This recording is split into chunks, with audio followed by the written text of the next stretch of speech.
வணக்கம். நான் ராஜகுரு. இந்த வாழ்க்கை என்பது ரொம்ப சுலபமானதுங்க. அதை நாம தான் கடினப்படுத்தி வாழ்ந்து கொண்டிருக்கிறோம்.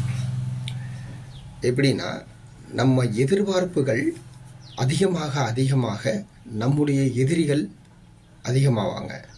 உதாரணத்துக்கு, நீங்கள் ஒரு நண்பரிடம் ஒரு பொருளையோ ஒரு பணத்தையோ நீங்கள் கேட்டிருக்கலாம். அவங்க அந்த உரிய நேரத்தில் அவங்களால கொடுக்க முடியாமல் போயிருக்கலாம். அப்போது அந்த நண்பர் உங்களுக்கு எதிரியாக தெரிவார். சரிங்களா? அவர்கிட்ட அந்த பணம் இருக்குது, ஆனால் தர மறுக்கிறார். அப்படி என்பது உங்கள் மனசில் தவறாக பதிவு செய்யப்படுகிறது. சரிங்களா?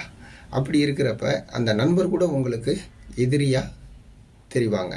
அதனால் அந்த எதிர்பார்ப்புகளை நீங்கள் குறைச்சிக்கிட்டிங்கன்னா அது உங்களுடைய வாழ்க்கைக்கு வாழ எளிமையாக இருக்கும். நன்றி.